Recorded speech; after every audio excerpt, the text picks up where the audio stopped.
Halo semuanya, selamat datang di Nice On Channel. Pada musim panas tahun 2022, Tiongkok memperkenalkan kapal induk terbarunya yang sangat besar. Kapal ini diberi nama Fujian dan langsung menjadi simbol kebanggaan nasional. Banyak warga Tiongkok bangga atas pencapaian ini, sementara beberapa negara justru melihatnya sebagai sinyal yang mengkhawatirkan. Terlebih, kapal induk berikutnya dirancang untuk lebih besar dan lebih kuat. Bagaimana mungkin negara yang 50 tahun lalu baru belajar mengoperasikan kapal selam, kini mampu merancang dan membangun kapal induk setara negara adidaya? Kali ini, kita akan menyusuri perjalanan panjang Tiongkok dalam membangun dan mengembangkan armada kapal induknya.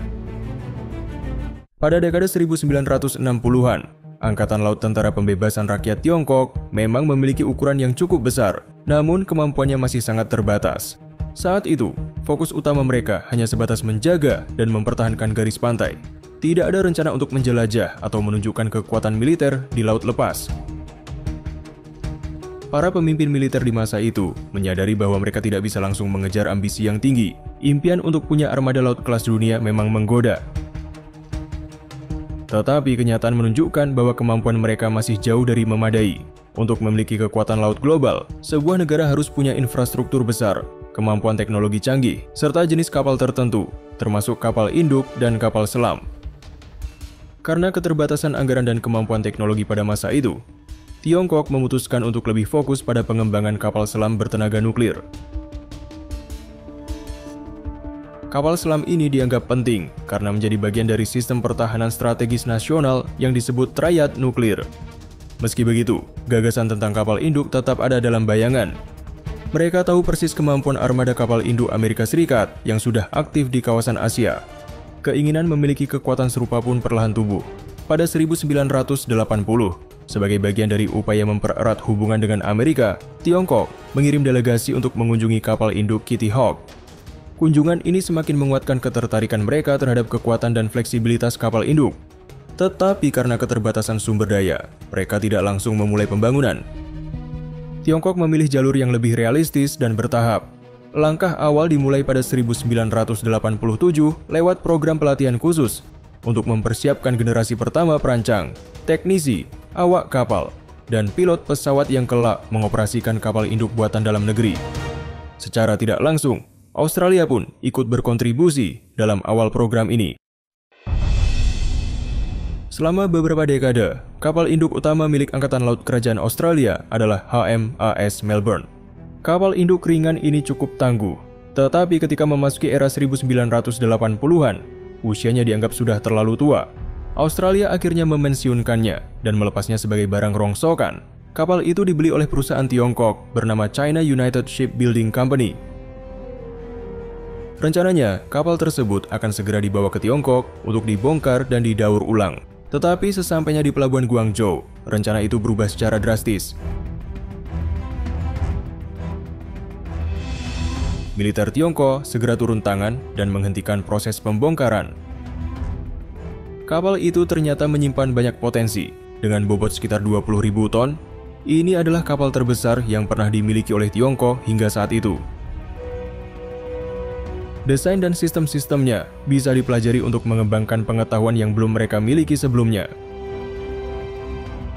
Selain itu, ternyata katapel uap, peralatan penahan, dan sebagian sistem kontrol pendaratan tidak dihilangkan. Sepertinya, militer Australia memutuskan bahwa hal itu tidak menjadi masalah. Bagaimanapun, peralatan itu sudah tua. Dan pada pertengahan tahun 1980-an, semua orang yakin bahwa Tiongkok masih jauh dari memiliki armada kapal induk dan risikonya minimal. Program kapal induk Tiongkok baru diumumkan secara resmi 2 tahun setelah kapal Melbourne tiba.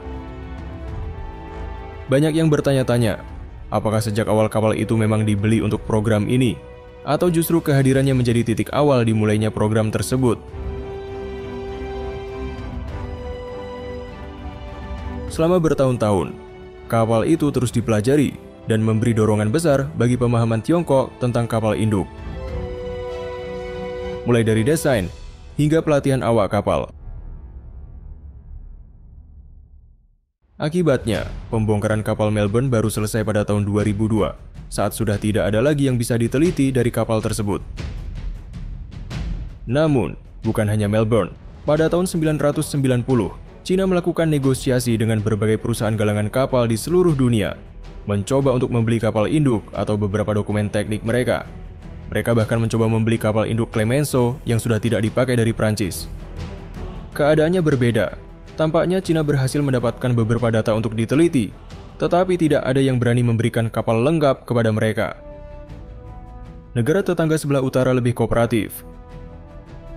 Angkatan Laut Uni Soviet pada masa itu telah mengembangkan kapal induk secara aktif.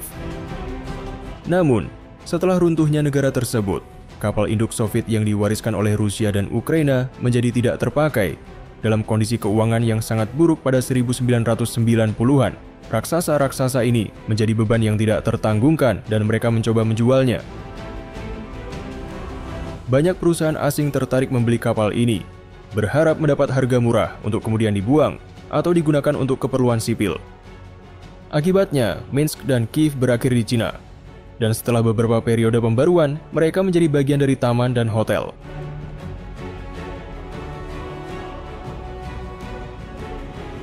Pembaruan ini berlangsung selama beberapa tahun, sehingga pembuat kapal lokal bisa mempelajarinya secara detail.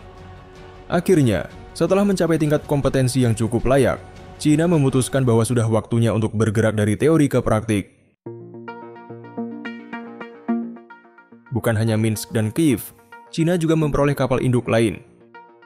Riga, saudara dari Admiral Kuznetsov, satu-satunya kapal induk Rusia yang tersisa, mulai dibangun pada tahun 80-an, tetapi tidak sempat selesai karena Uni Soviet runtuh. Ukraina pun tidak mampu menyelesaikan kapal seberat 60.000 ton ini. Akhirnya, kapal yang kemudian dinamai Varyak itu dijual, dengan rencana awal untuk dibongkar atau dijadikan atraksi taman hiburan. Namun ketika tiba di Cina pada tahun 2002, nasibnya berubah. Cina memutuskan untuk menyelesaikannya sebagai kapal induk yang sepenuhnya operasional. Untuk mempercepat pelatihan kru dan pilot, mereka bahkan membangun replika kapal berukuran penuh di darat, meniru beberapa bagian penting dari kapal aslinya. Setelah hampir 1 dekade pengerjaan, kapal ini akhirnya berlayar pada 2011 dengan nama baru, Liaoning. Di saat yang sama, Cina juga mengembangkan armada pesawat tempur kapal induk mereka. Ini bukan hal yang mudah, karena mereka belum memiliki jet tempur berbasis kapal induk yang modern. Kondisi ini sempat menimbulkan keraguan di kalangan analis asing mengenai efektivitas armada baru mereka. Namun, Cina tidak tinggal diam. Saat membeli Varyak, mereka juga berhasil mendapatkan salah satu prototipe Su-33, versi Angkatan Laut dari Su-27. Dari sana, mereka mengembangkan J-15 melalui teknik rekayasa terbalik.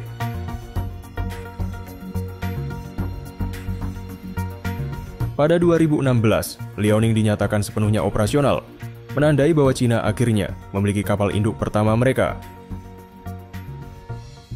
Meski begitu, satu kapal induk saja tidak cukup untuk ambisi maritim mereka, sementara opsi untuk membeli tambahan dari negara lain nyaris tidak ada. Maka, mereka mulai membangun kapal induk sendiri dari nol.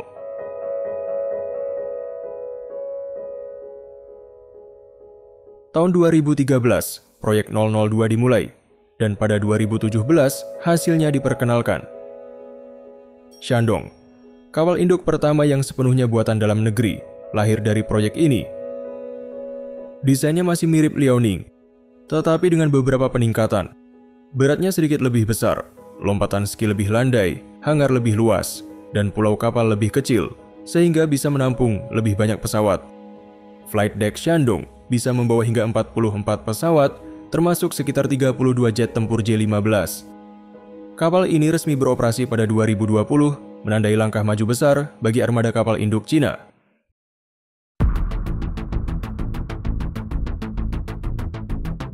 Pada awalnya, diperkirakan mereka hanya membutuhkan 3 kapal induk untuk kekuatan penuh. Dengan Liaoning yang setengah buatan lokal dan Shandong yang sepenuhnya buatan dalam negeri, seharusnya 1 kapal lagi sudah cukup. Namun, Cina memilih jalur lain. Antara 2015 hingga 2017, muncul laporan bahwa mereka tengah membangun kapal induk baru dengan kode 003. Kapal ini memiliki perbedaan besar dibanding pendahulunya. Inilah Fujian, kapal induk ketiga Cina, yang menjadi lompatan besar dalam teknologi maritim mereka. Dengan bobot 80.000 ton, Fujian jauh lebih besar dan memiliki desain lebih mirip kapal induk Amerika daripada model Soviet. Kapal ini menggunakan dek datar dan katapel, memungkinkan lebih banyak pesawat untuk diluncurkan dengan efisiensi tinggi. Selain kapasitas lebih dari 50 pesawat dan helikopter, Fujian juga akan membawa 2 pesawat baru. Shenyang J-35, jet tempur generasi kelima versi Angkatan Laut, dan Xi'an KJ-600, pesawat peringatan dini yang mirip dengan E-2 Hawkeye milik AS. Cina menyadari pentingnya pesawat AWACS, Airborne Warning and Control System, dalam meningkatkan efektivitas armada. Inilah yang membuat Fujian begitu revolusioner. Kapal ini diluncurkan pada 2022 dan kini masih dalam tahap pengujian. Namun, ambisi Cina tidak berhenti di sini. Meskipun mereka sudah memiliki 3 kapal induk dan salah satunya bisa disebut sebagai yang tercanggih di dunia, mereka terus melangkah maju. Saat Fujian masih dalam uji coba, pembangunan kapal induk keempat yang sementara disebut 004 sudah dimulai. Kapal ini diprediksi akan menjadi lompatan terbesar dalam armada mereka. Beratnya sekitar 100.000 ton, setara dengan kapal induk kelas Ford milik Amerika Serikat. Kapal ini akan menggunakan katapel elektromagnetik dan didukung oleh reaktor nuklir, memungkinkan operasi jarak jauh tanpa perlu sering mengisi bahan bakar.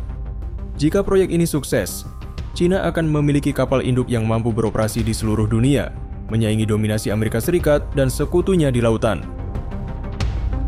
Tentu, proyek ini masih dalam pengembangan dan kemungkinan baru akan aktif pada 2030-an. Namun, melihat rekam jejak Cina dalam membangun armada kapal induk dari nol dalam waktu singkat, tampaknya ini hanya masalah waktu. Dari membeli kapal bekas hingga membangun sendiri armada paling canggih di dunia, perjalanan Cina dalam menguasai teknologi kapal induk adalah bukti ambisi dan strategi mereka di lautan. Namun, harapannya adalah kapal-kapal ini hanya digunakan untuk kekuatan diplomasi, bukan untuk konfrontasi nyata di medan perang. Apa yang akan terjadi selanjutnya masih menjadi tanda tanya, mengingat kapal seperti ini bisa dianggap sebagai puncak dari evolusi kapal induk modern.